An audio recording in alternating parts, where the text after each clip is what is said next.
Perfect. Hello, welcome to another episode of the WholeBeing Journey. We are thrilled to introduce our special guest today, Michelle Zou. And so I'm so happy to have Michelle with us today, and thank you for being here. So a little bit about our guest today. It is my honor to introduce our guest one more time, ladies and gentlemen. So Michelle, with over 30 years of leadership experience at Fortune 100 companies and as the founder of Pacific Technologies Consulting Group, Michelle has inspired countless individuals and organizations to achieve both success and happiness. She's bridged Eastern and Western cultures with her passion for leadership and career coaching. And as an ICF-certified coach and happiness trainer, she's helped professionals thrill personally and professionally.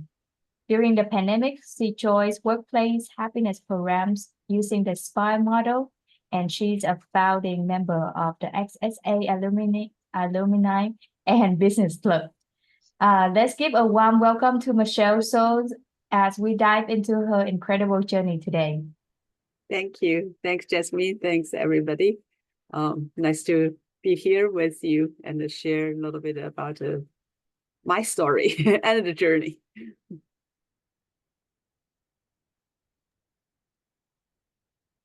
Thank you. Thank you for being here. So I guess please tell us more about you. Okay. Well, where should I start? Maybe a little bit about my professional background. So I grew up in China and I came to the US in the 90s as a student, international student for MBA program. And before that, I was a manager in a large American company, Hewlett Packard. And at that time, my goal is to really climb the ladder, the corporate ladder. I want to be a bigger manager, bigger boss, and that was the kind of dream or inspiration I had. So I come to the US to learn what we called at that time, right? Thinking about which country has the most advanced technology and management philosophy. So US is definitely the place to go. So that's why I came to the US in the 90s, did my MBA, then continue working tech companies, Fortune 100 companies. And so I would say for the first 20 years of my career, very much like many people, you may resonate with me. Success is so important to us, and career advancement, that's really important. And sometimes we put aside, or a little bit more at the back. We focus so much on career, so we. For me, let me just put me. So I think family, when there's conflicts on time or energy, I put my career first. So that's my first focus. I believed success can bring happiness to me and to my family, and even to my parents. They will be very proud of me. So that was the kind of a mindset I had. For the first 20 years. So my last role was in Microsoft, and I was a director there. And 10 years ago, exactly 10 years ago, I made a decision. I said, well, I already put 20 years into this, and I kind of, I wouldn't say fully fulfilled all this, but I got enough experience in that, and so what, right? And then at that time, being a people manager, I found I feel more satisfied when I was growing people or helping people. That sense of satisfaction make me feel even happier than managing the business, because managing business in a big corporate there are times, things are not go as you planned, or changes happen, then I feel, well, it just not feel as fulfilled as in the people side. So that's when I've made a shift from growing in big company to starting my own consulting, coaching, and training business. So that's the big shift 10 years ago. But at that time, when I made that transition, my focus is on success, because I was not satisfied by moving up inside a huge corporate. I felt that's not enough. So I wanted to have my own company, and I had a big business plan at that time. Then it wasn't as easy as I thought, but it was doing okay. Then I would say 2018, that's another huge transition in my life happened, where I had some issues with my teenager son, who was in high school, and relationship went really bad, and it was so painful. Then I paused. I say, what am I doing to myself? Working so hard, traveling internationally, I would say maybe more than half of the time I wasn't home. But everybody's unhappy at home, and health issues, all these issues happen. So that's the pause I got. And I asked myself this question: what am I doing to myself? What do I want? And that's when I saw the email promotion about TOS Happiness Studies program, really caught my eyes.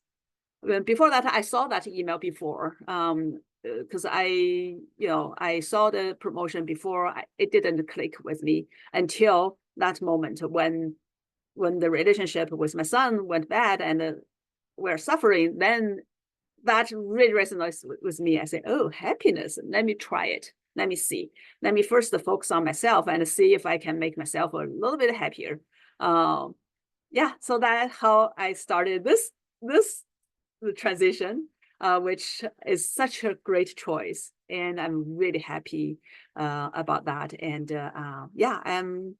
since then, I started this journey in happiness studies, and I met a lot of great people here, including Jasmine. And I think helping Tall together, working with him and with our peers together to spread happiness to the world. That's my mission now. Oh, that's beautiful. And the story that you have with your son, the relationship that you have with your son, and it was so beautiful that even Shishi, originally she wanted to ask you more about that your story with your sons, and also the transition that you have in your work as well. You mentioned about moving from corporation to having your own practice. Mm-hmm. Could you share more, like, because you work in both corporation environments and as a leadership coach, how do you see the principle of happiness study, like the SPY model, transforming the workplace? Mm-hmm. So in the corporate, because I've been in those huge corporate for 20 years before I fly on my own to do consulting, training, and coaching. So after I made that change, Microsoft become my client. So since then I just switched from a business leader there, become a coach, trainer, and consultant for Microsoft. So I do see, it's so important, especially when you are out in that from that day to day, be one of those element in the inside to now become an outside person observing this with a little bit distance, but very closely. I see different things. So for me, I remember there were many days when I was still working full time in Microsoft, and I felt I couldn't continue anymore. I was so tired. So now I know. At that time I didn't know, but now I know that was at the edge of burnout. Working very, very hard, and without without without breaks, or working so hard on something, very focused on that, but without taking care of myself, right? Taking care of myself and family, and my health. So that was the kind of situations where I felt, oh, I can't continue anymore. Today, if I look at what's going on with my clients in many companies, this is very common there. So people work very hard with the pace really fast, and especially during the pandemic time. So my happiness studies, I started teaching happiness studies during the pandemic time, when March, when we start to stay at home in 2020, all of a sudden, all my previous training engagement, all these other things canceled. That's when I said, okay, I have some time. Let me put this into a practical series of workshop to help people who are professionals working now from home, struggling even more,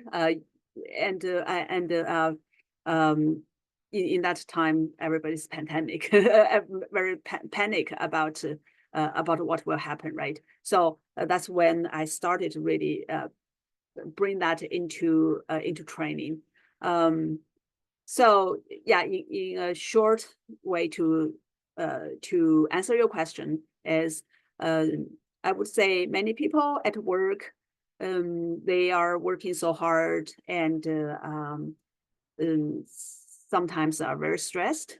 So happiness studies really, really can be a very useful way to help people understand how they can take care of themselves, can be more productive. And if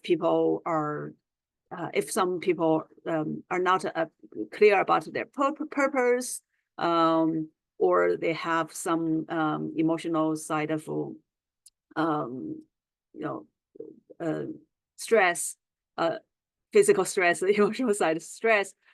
So happiness studies can be really helpful to help people apply some of those techniques we learned, so they can improve their own situation and their health, their well-being. Thank you.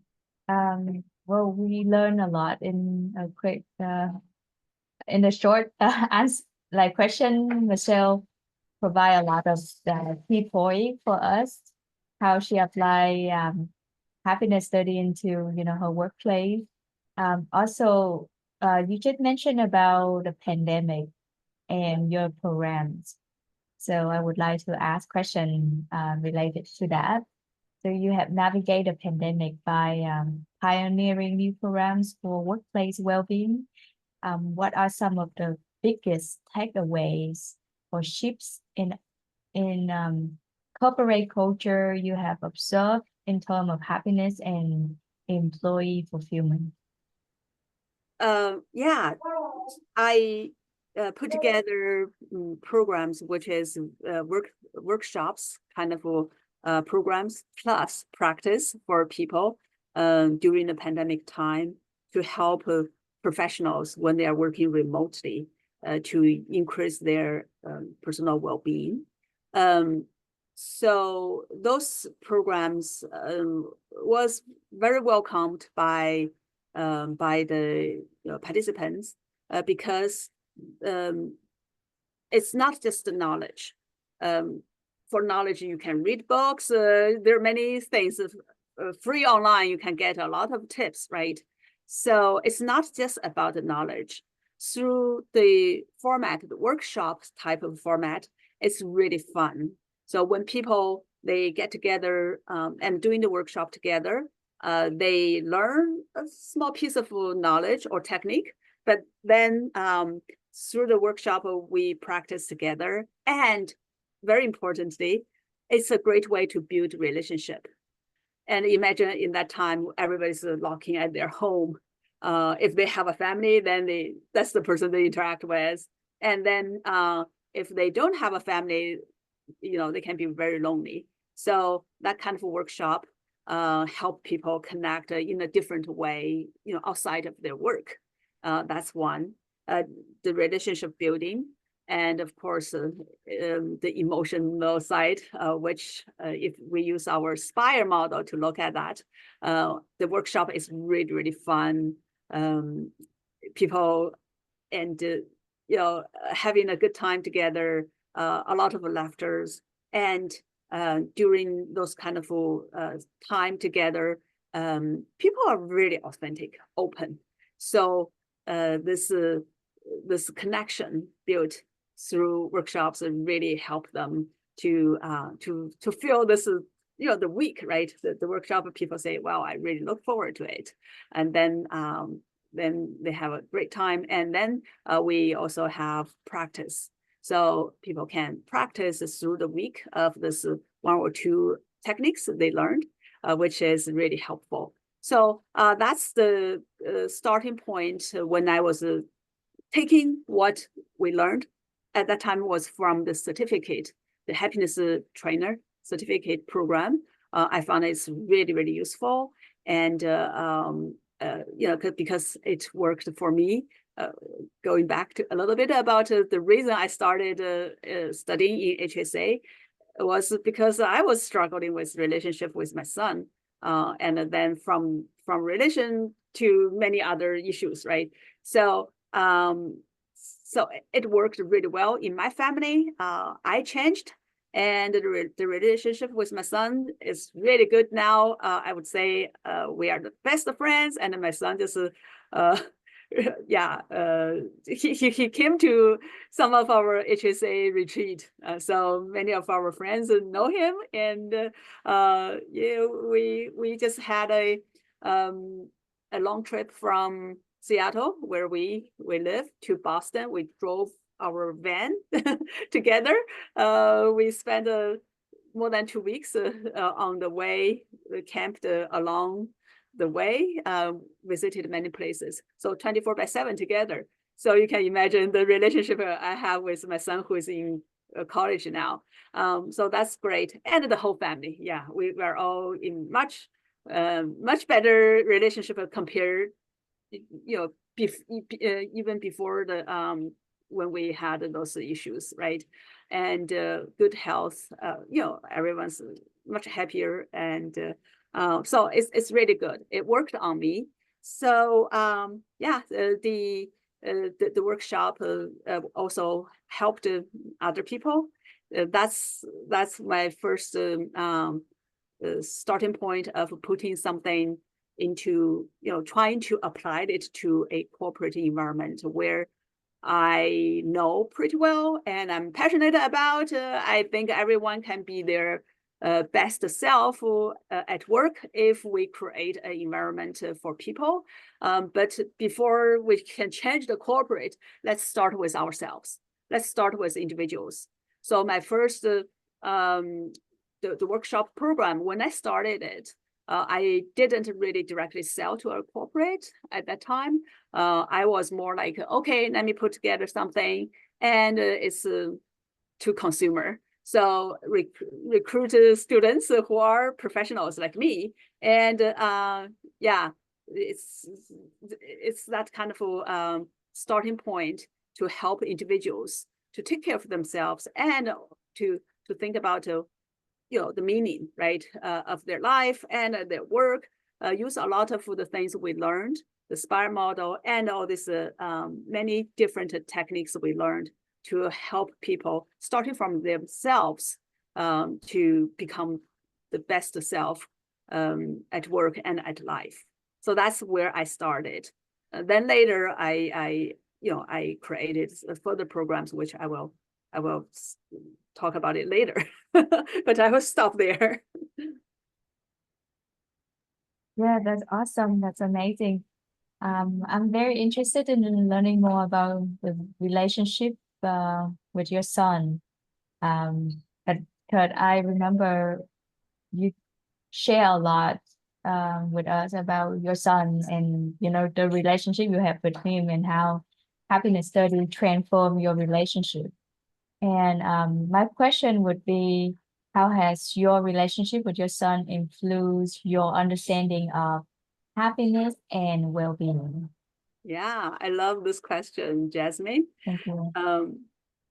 Relationship with the people you care the most is so essential to our overall happiness and well-being. I experience it myself. As I mentioned, my first 20 years of career, I was very much success focused, trying to, climb the ladder in big corporations and I think I believe that saying, right? No pain, no gain. And I really believe that working hard, putting a lot of efforts into that will help me become more successful. And then that will bring happiness to me and to my family. We will be doing well financially, as well as the social status and everything. So that was the way of thinking at that time. Then the relationship with my son, who was in high school, started to go wrong. It was in just a short time, really short time. For me, it was at the beginning, I was thinking about how can I fix him? And my husband, right? Both of us are thinking about how can we fix him, this teenager who is very smart, still very smart, and was a good student. All of a sudden, didn't want to go to school, right? So we were using the way when we treated, I have two boys, treated them as little kids, the same way of treating them. And teenagers, they don't like this. So they changed. We didn't change our way. And anyway, so that didn't go well. And that really, from that relationship side, it impact our emotions. Yeah, both my husband and I, we were like very unhappy and easily get angry. And we have a little one. The younger brother was like so scared at home. He started talking in a whispering way versus in a normal way. You can see how bad it is.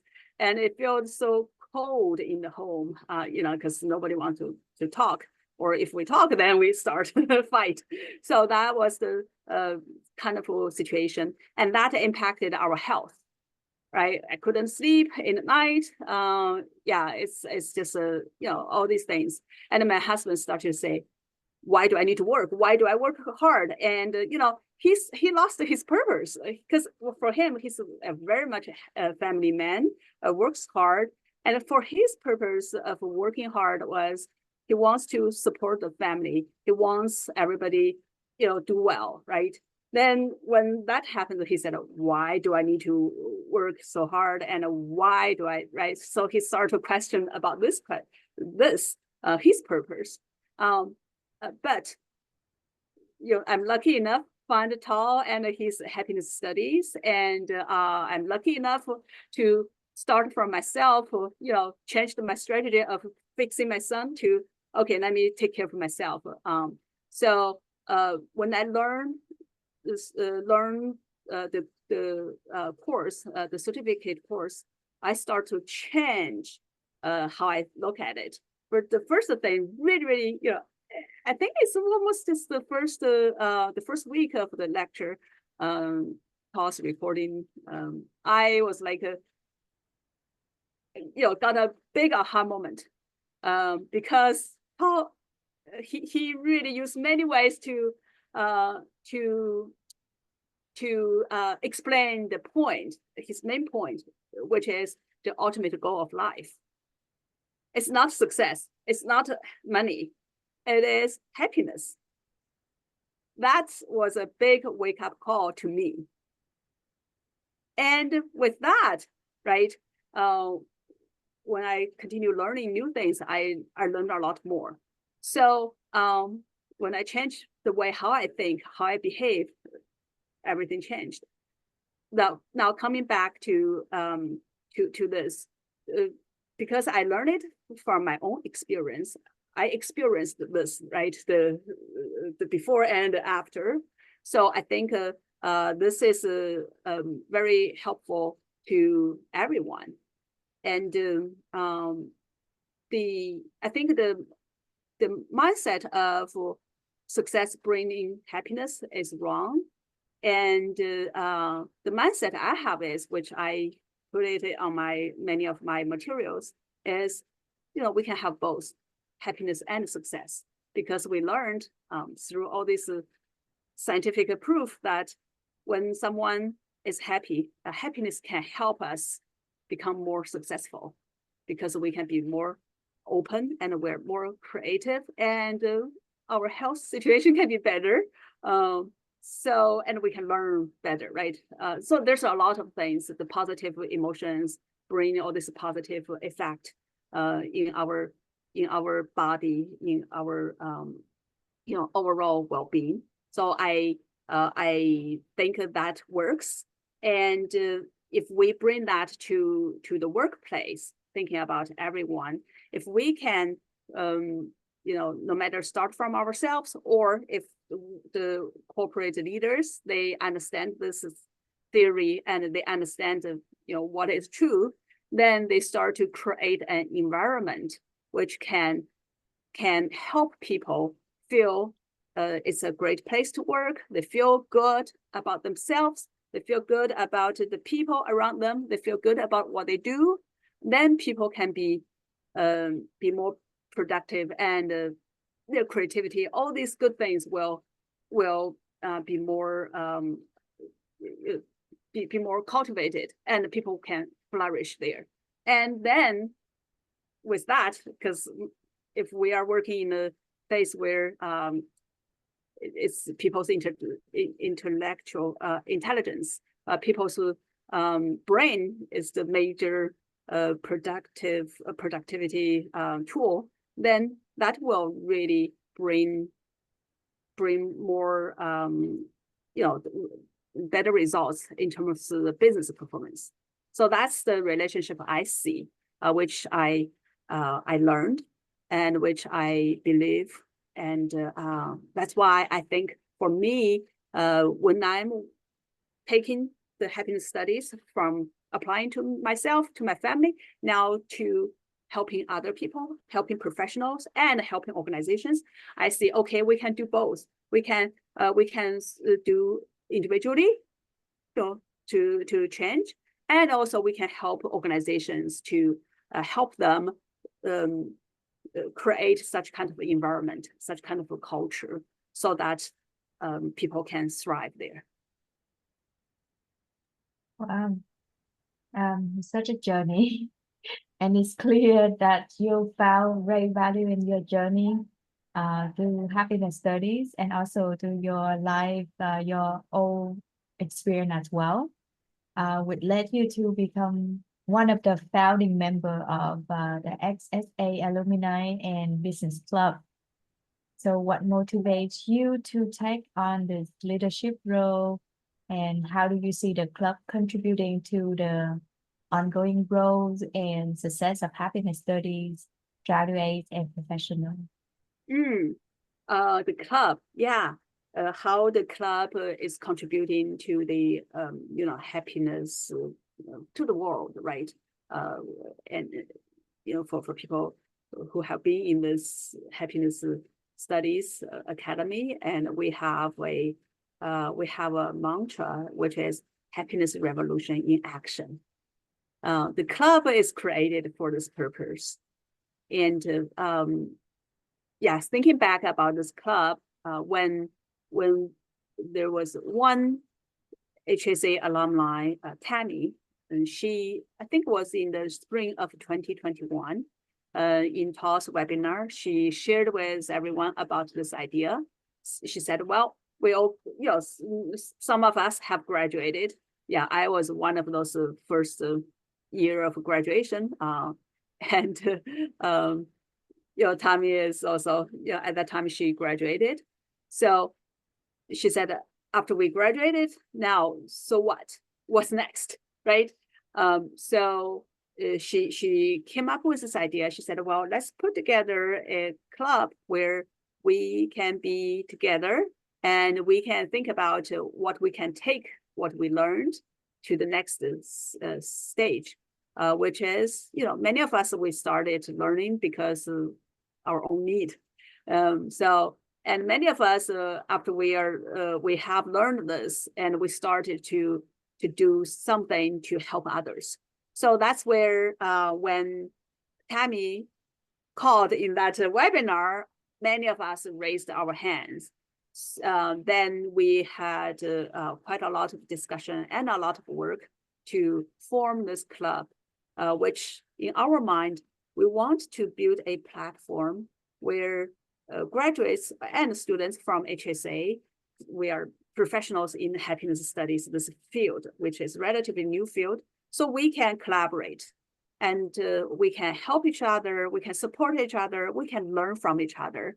And we hope this is a platform where we, beyond we are helping, supporting, collaborating with each other, it's also a platform where professionals in this field can be known by outside world. If people, organizations, other people, they want to find professionals who are in this field, then they can come to this place to find us, right? So, so the club is building with that purpose, and all of that, what we want to do, all of that will help us to put happiness revolution in action, because it's not just learning the knowledge. Right, Tao has done a lot of education there. Tao starts with education. Then we can be the practitioners. We can take it to really put it into application with other people, helping other people to put it into application, helping organizations to put it into application. So the club can be a very good platform for us to do that together. So jointly, it will be a lot easier, sustainable to do this versus just one person doing this, one person doing that.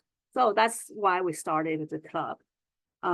So yeah, I have been a very active member and a leader in the club since the founding time in 2021, and it's so great to see.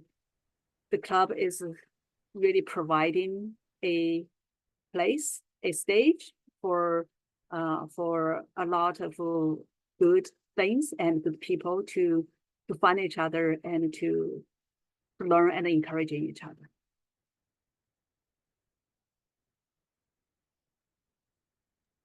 Thank you, Michelle. Thanks a lot. And just so you know, I also love to have all of you, the listener, to maybe like envision your idea and ask Michelle any question, incredible question, because this Zoom is not just for Michelle and I, it's for you as well, So if you have any question, feel free to raise your hand, or feel free to write a question in the chat box, and Michelle would love to answer your question for you. Yeah, absolutely. Yeah, sure. Hi, Sherry. Hello. Hi. So I have a couple of questions. One very short question, which was just about when you started the club. And then my other question about the work that you do currently. So when you started the club, you and Tammy and the group, then you were graduates of the certificate then when you started the club, or yeah. Yeah, when we started the club, some of us are graduates. So we graduated from the certificate program. And, I have been teaching happiness workshops for a year by that time. Tammy has also done some speech, all the things, right? So yeah, some of us are already graduated, finished the certificate, and some other people they were still in the studying process of become certified. So we didn't really differentiate who can join or who can help to start it. And of course, the club is open to everyone. Everyone that is in HSA as a student or graduates, or now we have the master program, which I'm in the first cohort. So yeah, so it's totally open and it's free for this community. Yeah, it's been great. I was really happy when I joined, because one of the things, as you can imagine, when you're doing a program that is remote and you don't have your classmates in person, you don't really get to be around people. It's really nice to have, I was wondering, like, where will I find the opportunities, and to hear talks or to like gather in groups around topics and things. So it was really nice when I got into the program to see the HSA, the newsletter, and to hear about the alumni club. So it's been fantastic as kind of a new member of HSA. Right. So thank you for that. Yeah, and think about the club's name, right? We are really purposeful in picking the name. So it's not just a HSA Alumni Club, it's Alumni and Business Club. Because there are some of us, including Tammy and I, and a few founding members, we are really taking happiness to the next step, which is we want to make it as part of the rest of our life mission, right? And through our work, through our career. So we think, well, this club is not just for us to learn, to support, and build a friendship. It's also something we can support. We can build business, because happiness revolution in action. This in action part, of course, starts with ourselves. But then, how do we help others? How can we sustain this effort? Yeah. So building business, which we are passionate about, which we hope we can also do good things, but also do well, right? So because I am like my own employer, so I need to sustain. So that's why the business is purposely putting into that club's name. Here we also support each other on learning how to do business, how to make happiness as a business, and we are finding opportunities to do that. That's why the HCO, the Happiness Certified organization, which is a new initiative from HSA, is one of the founding members, Dana. She came up with the idea, and she is leading that. So that's very helpful, very useful. I take it seriously, and I also think the club, that's one of the way for me to contribute to this world in terms of the happiness revolution in action. It's not just my business, my personal well-being. It's also through this all these different initiatives we are doing that we can amplify, we can get more people involved together to realize this happiness revolution in action. Yeah, it's fabulous, and I appreciate all the effort that you and the and Jasmine and the other people who are contributing opportunities for the rest of us to connect and all of that. I always look forward to the newsletters to see what kind of new thing is coming up. So it's always exciting to find new things in there. So I appreciate you all very much for all of those efforts. And I also wanted to ask, so you said when you started back in 2020 during the pandemic year, you and you put together your first workshop, and then you started working with people. You weren't working with companies to begin with. You were working with individuals. And so now, how are you working now? Do you do individual work now, and when you work with a company, are you speaking to just maybe a management level and talking to them about how to bring happiness to their company or to their the people that work with them directly? Or are you talking to like the larger corporation, or are you talking to individuals within the company? Like, so how does your work look now? Yeah. So as I mentioned, I started with individuals, which is an easier way to start with, because I don't need to at that time pandemic just started, right? And I graduated with this certification of a happiness trainer.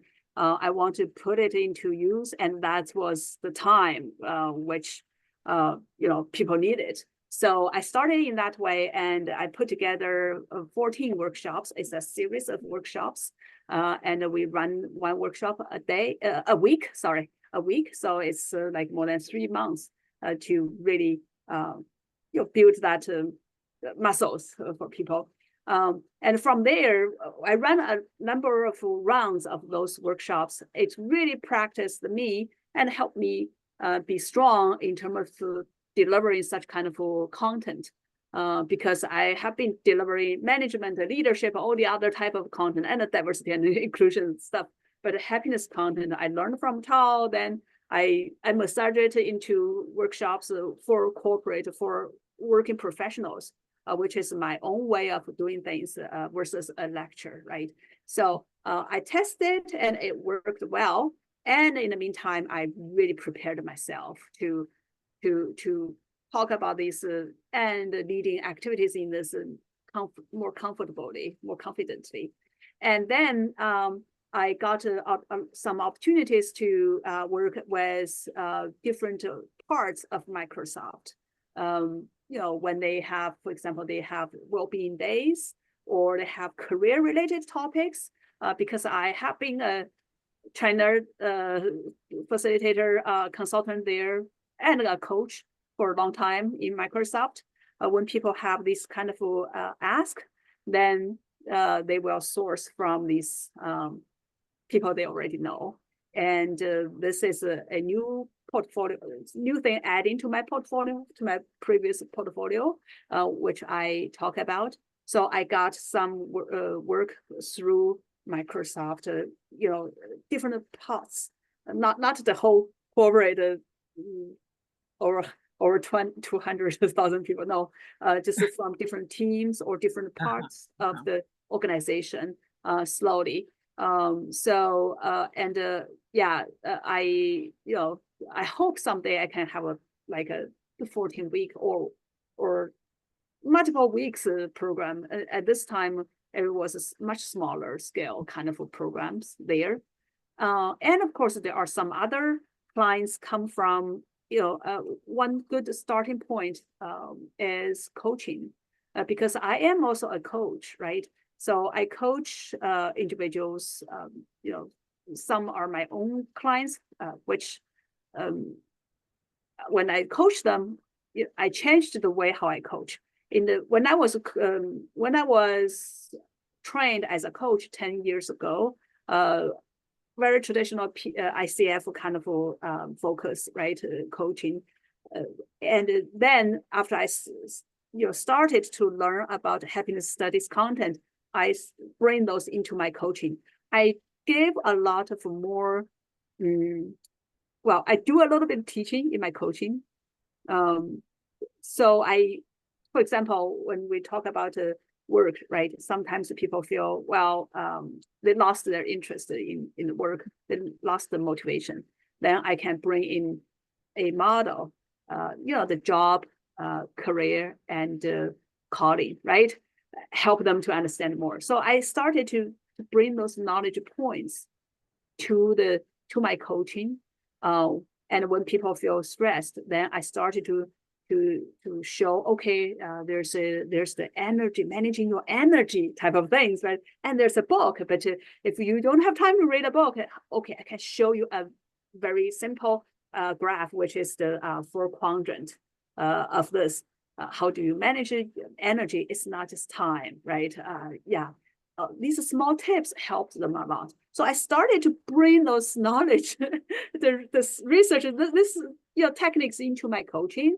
So my coaching now is a little bit more like I differentiated myself. I said, well, I'm not just a regular executive coach, leadership coach, or career coach. I do whole person well-being coach. So it's a whole being coach, and that means I believe we can have both. We can have success and happiness, and you don't need to sacrifice today's happiness for tomorrow's success. So that's the belief, right? Because I went through that, and many people, they were like, oh, so they started to shift the way how they are thinking, and from there, some of my coaches are leaders in their team or in their part of the organization. Then they started to think, well, maybe we can do a little bit something for my team. Yeah. I wouldn't say this is a mainstream for my work now, because workplace happiness or workplace well-being is still such a new thing. And many people are in the survival mode. Yeah. So even though you tell them, well, this can really increase your performance, the team's performance, all this outcome, the way of thinking is still, I need first, to survive those things. When we have a little bit of leisure, time, energy, money, then we will think about it. So so it's not everyone jump in. But slowly. So for me, existing clients is a good way to start, and especially when we are influencing the leaders, then they can start to bring their team into it. I see. Well, can I ask another question then related to that? Yeah, okay. Go ahead. So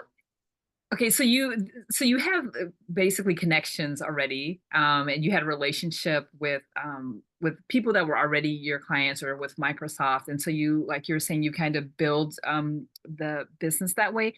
But if in instances where you've had to go out and maybe look for new business, I don't know if you've had to do much of that, but if you have, or if you're trying, or if you're trying to acquire like some new client or something like that, in your experience, how has the idea of well-being coaching been received outside of the individual level? Because I think a lot of times individuals know, like when I tell people that I am studying happiness, they're like, oh my goodness, can you like help me? Like, what do you know? Like, tell me something. So I think for the individual, it can be a little bit easier.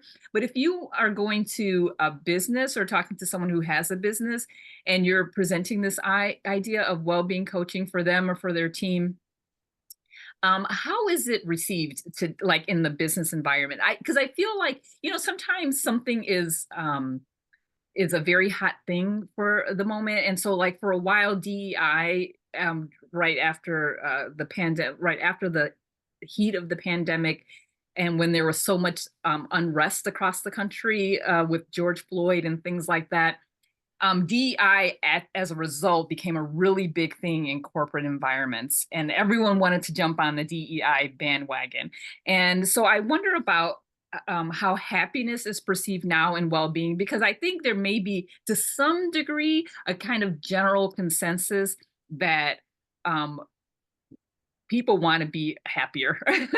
And so it seems to me like this kind of coaching would be very welcome in a corporate environment. And I think some companies are realizing the value of having happier employees. I think slowly some of them are realizing. And so what I wonder, when you talk to companies about this, who you don't maybe work with yet, how is it received, this idea of having whole-being coaching or bringing this kind of wellness training into the company? Well,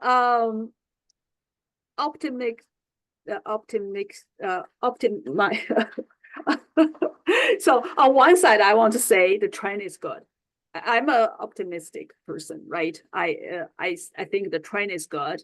I have been attending a World Happiness Summit for 3 years, and every year I heard more and more about this. And some people are working on putting this as a policy and influencing, for example, United Nations to put this as one of those their top I forgot initiatives or whatever.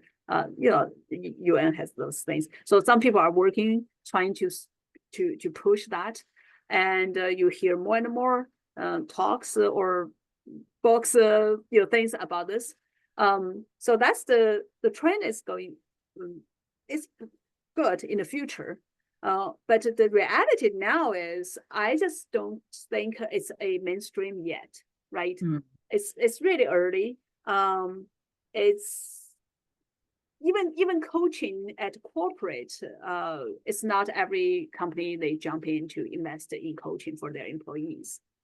Some company does that, like Microsoft, they invest coaching program to them, and some companies, they are in the level of they think about the wellness versus a whole person well-being, right? They are looking at, okay, how do I put, for example, give free gym membership to the employees so they can do that, they can exercise. But the situation is, if people are loaded with a lot of work, they don't go to exercise, right? They're stressed mentally and physically. So I see that the wellness part, some companies are in that level, and there are some smaller, many other companies, they are not even considering the wellness yet. They are still trying to survive. They're trying to, just to keep going. So you see all these different levels of this. I learned just recently from the HCO, the Happiness Certified Organization program, where we had two students or two HSA alumni. They have successfully landed the HCO with their clients, and what I learned from there is, they each of them landed one. That's the first two clients the whole HSA community had at this moment. So we all want to learn what's the secret.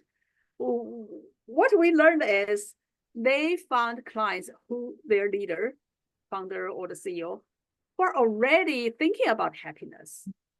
They are, so they have this DNA inside of them. They are looking for that.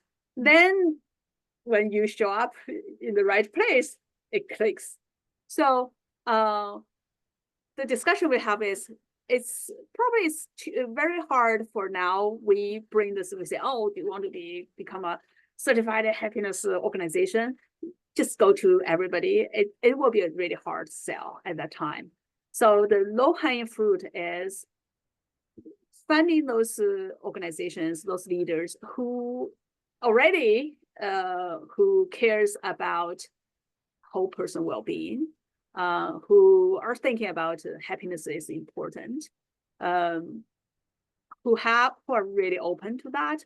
And it's very possible personally they are thinking in this way, they're looking or they're interested in this. Then starting with that, then bring their organization into it. So that's what I learned from them, and which I'm going to take it, to when I do coaching, maybe I will be a little bit more, I will kind of find ways to share a little bit more about this program and the benefits of happiness, not just to my coachee, the one person, but also to their team. I will, I think I will plant the seed. That's the word, right? Yeah, it's not something you say, oh, everybody jump in. It probably will take quite some time. Just thinking about myself from the beginning, when I saw those emails, it didn't click. About the happiness studies certification until I'm suffering, which was just I think just 1 month after I first time saw that email, things happens. I said, oh, it makes sense. Let me try. Very good. All right. Thank you so much. Thank you. I want to thank you. I'm sorry that my video's off, but I'm not feeling the best, but it was really a wonderful talk, and I plan to come to more of them, and I really enjoyed it. And I wanted to thank you for your wisdom and then also for hosting. Thank you very much. Oh, thanks, Jenny. Great to hear your Take care. voice. Mhm. I'll look forward to seeing you ladies at another time, hopefully. Yeah, thank you. Yeah, thank you, Jenny. Thank you, Cheris, for contributing all this wisdom, great, great, excellent questions. I learned a lot as well. But the first time when I knew Michelle is coaching for Microsoft, and also, you know, she had been coaching for a long time. I want to learn from her immediately.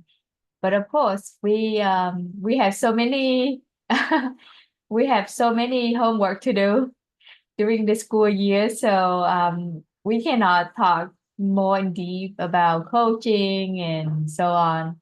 But we have a lot of students in the MA program, especially the first cohort, with great experience with coaching. And Michelle is one of them. Also, she's a founding of one of the founding of the alumni business club as well. So she has a lot of insights, wisdom to share with us, and I'm sure we can have a couple hour or like 10 years of talking, and we would never be done with the question because she have a lot of things to share with us. And I'm so active, right? Yeah. I'm active in this community and also in our MA program, and that's one thing. Just adding to what Jasmine and Ben is doing is be very be the one serving the community, through different ways. Through, for example, Jasmine putting the time hosting these weekly episodes, interviewing students, and they are also doing a study group, and also just thinking about our first cohort. We at the end of them we put together our own like a graduation special ceremony beyond the school's stuff, right? So we put efforts to do that, to serve the community, because for me, I think happiness revolution in action, it starts with from ourselves, then building a community, serving the community, then together, as a community, we can do a lot more, and we can go much further together than just one person doing having a few clients here and there. So I think that's my belief of how do we really make this vision. When I heard Tal in his certification program, in the videos, he's talking about the society, right? The happier society. I saw the sparks in his eyes, and I was so touched. Then I decided, okay, I want to help him to do this. So for my side, the ways I see I can contribute, one is through my own practical practice, right? My business doing that. But I think more importantly, maybe through building the community, serving the community, and enable and empower more people like me, like us. Together we can do more. So I really, really appreciate HSA providing, getting us together, and also I appreciate people like Jasmine, Ben, and many of us doing this through our little individual efforts, right? Whatever we can do to really build this community together. Yes, of course. Also, we you know, when we learn about the servant leader, one of the subject that we have to learn, immediately I was like, oh, I got to be the servant leader. And I keep sharing this servant leader with other business owner that I know who stress at work because they have been serving the employee and you know, they have friends who also own business who don't need to serve the employee. So I was like, have you heard of the term servant leader? They were like, really? There's a term servant leader? They felt enlightened. They felt there's a shift, you know, a transformative shift immediately after they heard the term. And a lot of time people who, like Michelle mentioned, who's a business owner, and they want to, they already serve the employee, they already think about well-being and happiness. They are the one who have the seed of happiness, you know. So we want to find this person, many of people like that. And I'm currently coaching a business too. I have not charged anybody yet, but I use that as you know, like you know, an opportunity, like Michelle mentioned earlier, that, you know, she had to practice. She had practiced for so many years before she had her business. But like for me, who also have a training experience, but I have not been a real coach. So now is my time to serve people. So I have a real time coaching, or, you know, at least a background in something to help people, not just going out there and telling everybody that I have this license and now I start my business and I can charge people immediately. So I feel like this is a right time. Since like nobody know this happiness study yet, and nobody have not like nobody, but not a lot of people have know about like the whole thing that we are doing right now. Not everybody know about the happiness revolution in action yet. So this is exactly the time for us to practice. And Michelle mentioned about the study group. We actually have a study group with Ben host every Saturday evening. If you have time, Paris and everybody, if you have time, please stop by. And we post this. We post the meeting on the community board as well. So everybody welcome to join. We have students from the MA in Happiness program, like the first cohort, second cohort, and third cohort as well. And we also have students from the certificate program to join, and we have discussion every week. So if you like to join, you know, please join us, because we need more people to come, and, you know, more talent come in, more deeper discussion we will have, and we could learn from all of you.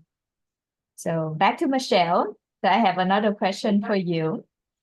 As someone who trained in both positive psychology and happiness studies, how do you define happiness in both a personal and professional context? Okay, how do I define happiness? So I like the Tall's definition, which is coming from his definition is come from Helen Keller, which is the whole person well-being, and the SPIRE model become part of what I do, what I say every day now. So happiness, you know, before that, why the happiness, their promotional email from HSA on the happiness studies certificate program didn't click with me before, right? Because at that time, I think when we say happiness, oh, it's the emotional side, right? You feel good, the subjective positive emotions. That's what I understand happiness before. Then with Tall's program, he has a broader definition. It's the whole person, you know, from all these different elements. which he categorized to the spiritual side, the physical side, the intellectual side, emotional, relational side, and the emotional side. So these 5 elements, all these 5 different aspects of well-being. So that's happiness. I really like this definition, and that no matter what you call it, in the corporate world, people more like to use the word well-being versus happiness, because many people interpreted happiness in the way I interpreted before, which is the emotional side, positive emotions, that you're happy, right? That's what they think happiness is. Now, this definition is broader. So in the corporate side, I think people like to use well-being as a way to avoid that. And well-being, then again, some people think well-being is only the physical side, it's wellness, right? And then a little bit more advanced, they think, oh, well-being is physically healthy and mentally healthy. So that's the very narrow definition. But now when we say happiness in a work environment, because I also certified in workplace happiness, I got a lot of certifications, studied a lot in this area. Since I started with HSA, I say, oh, more and more I want to learn. So in a working environment, I think it's beyond just being healthy. It is more, I think, for me, the definition is more like how can we be the best of ourselves? How can we flourish? So I like the words that Martin Seligman he used flourish as the word, right? So how can we be, growing and be the best, right? So that we can fulfill our potential. So when I tell my coaching clients, about my coaching philosophy, I said, well, I'm not only wanting to help you achieve your career goals or whatever those kind of goals. I hope I can help you through this journey together. I can help you fulfill your full potential, help you flourish, help you live a life that you feel it's so proud of yourself. So that's what I tell them. And that's how I differentiate my coaching compared to myself before I become a happiness trainer, and differentiated myself to many other coaches today. So that's the definition. Thank you so much. And finally, I have 2 more questions, but this is the final question from Wellbeing and Happiness Study. What's one practical tip you would share with leaders or organizations looking to prioritize happiness and well-being as part of their culture? So I think the one thing I hope people can remember is we don't need to sacrifice our today's happiness for tomorrow's success. We can have both. Wow, that is very simple, short, and full of wisdom. That's what I believe. Yes. And that's what I'm applying. I went through the hard way. So I think once we start to think this way, we start to balance, we start to prioritize, and we become more energetic, better, and more productive, and we can do better, do well. Yeah. So yeah. I guess I have to thank your son, because of the challenge that your whole family faced with his transition, that give you this insights, wisdom. You are totally right, Jasmine. I told my son many times, right? I even wrote letters to him. I say, by the way, we learned this thank you letter thing, gratitude letter. So I did that. One of the Christmas was during pandemic time. My son and us, at least we become pretty good friends, but not as good as today, right? It was kind of a recovering relationship. And I wrote a letter to each of the family member. And to my son, I wrote a letter. I said exactly what you said. I said, thank you, teaching me this, and it opened a door for me, right? If without this kind of hurdles we went through, the difficulties we went through, I wouldn't even think about that. I was a hardcore leader or business person in a business leader in the tech world, right? That's how that's how I was, very logical, all the things. And really, I really thank him for helping me to pause and to think about what I really want, what life means to me, and then start to explore that. And also I said, I also thank Tall to lead me into this new world, which I find is fantastic. It's totally a whole new thing for me. And I jumped in and I kind of, going deeper and deeper. It's been wonderful. So, and by the way, just you all know we study this, the way how we learned from Tall. Not only writing the letter, you read to them. So I read that the letter on the Christmas day to my son. He was still in bed, and I sit there and I read the letter, and then he put his head on my lap, and he's tall. He's very tall. He's like a head taller than me, almost 6 feet. Anyway, he was in high school at that time. He put his head on my lap, and I couldn't see his face, but he stayed there for a long time, and I was holding him. So that's, yeah. So Wow. I'm really thankful. Yeah, I'm so happy for my life and everything. Really Wow. appreciate it. Well, thank you for your sharing from heart to heart, because I have not read any letter that I wrote for anyone. I wrote letter for my mom, my dad, my daughter, of course. I have not wrote any letter to Ben yet. And I don't have the guts to read the stories, the letter to anyone yet. And we still fighting, but we love each other really.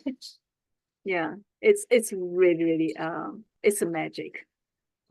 That's one technique. That's one of the things I teach everybody in my class, and I also bring it to the corporate working environment.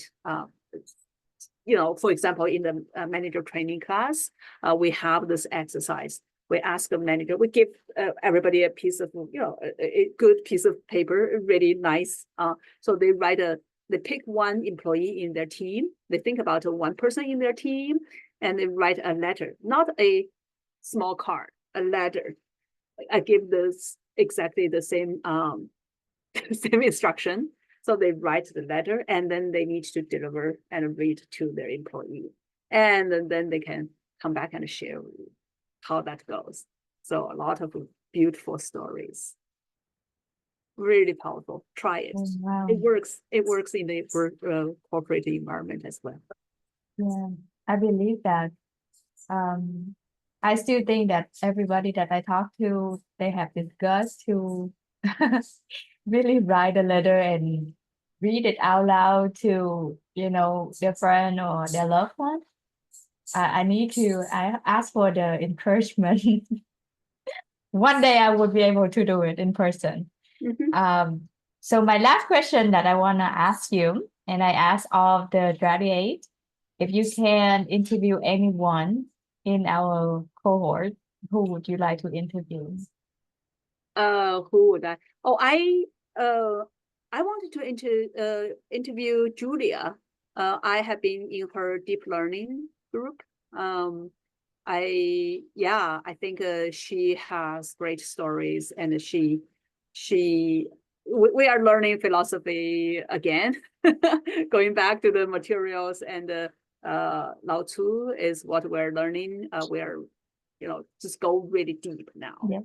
Because in the MA program, we did Lao Tzu in 1 week. That's too fast. Now we're doing chapter by chapter. It's 81 chapters. Wow. Have discussions. So I think, so we built a very good relationship, deep relationship through spending time together on that.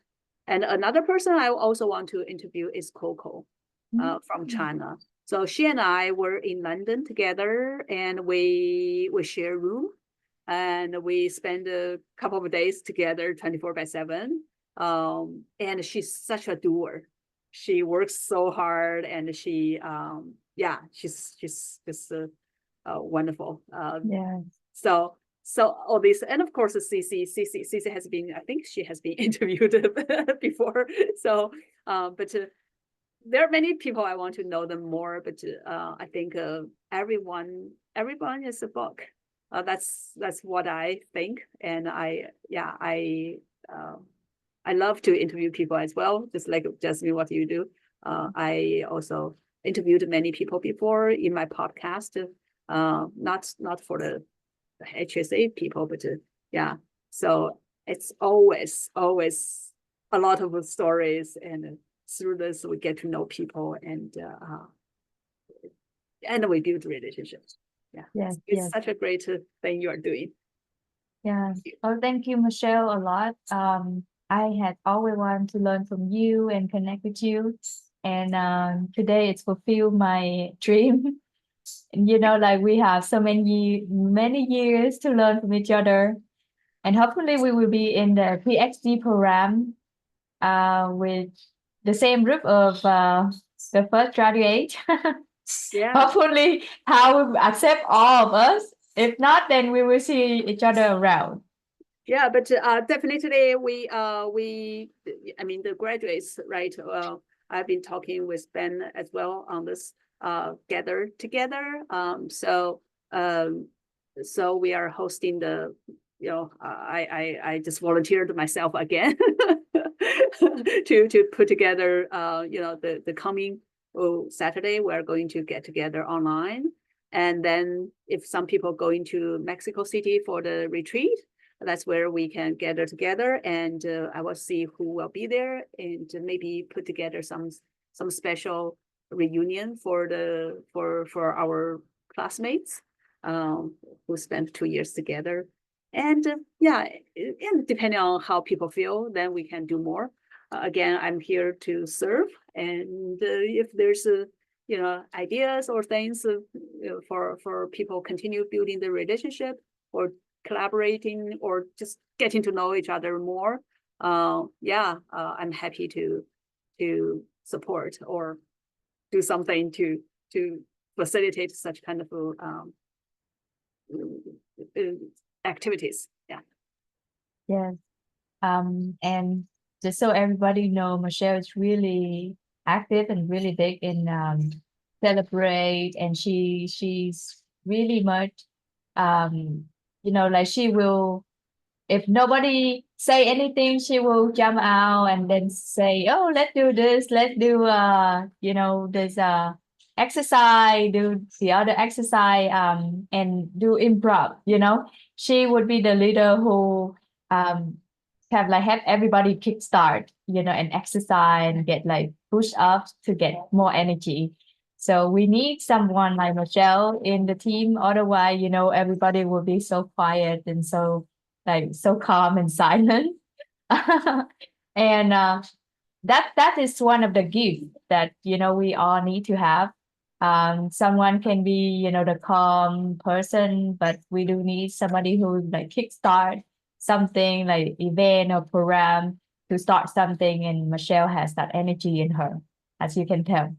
I mean, Sherry's like, I don't know, but yes, she has that energy. She can really run, and she can really talk, and she can like go around the room and say hi to people. Michelle has that energy in her, and we do need Michelle in the room. Thank you, Michelle, one more time, and thank you, Therese and everyone who have joined the Zoom call today. We will be able to watch the Zoom call again on our YouTube website, WholeBeing Journey website, WholeBeing Journey YouTube channel, and also I think AVS also posts video of the Zoom call of this interview on the website as well, so everybody would be able to rewatch, learn about happiness study, how happiness study happen, have a transformative like impact on everyone, including myself. And one more time, thank you, Michelle. When I can contact Julia or Coco, I will message you and see if you are able to be the host. Okay, thank you. Thank you. Thank you. Thank you, everybody, and see you around. See you if you have time to join our discussion group on Saturday. Please join us, and we will see you around. Thank you. Bye. Bye.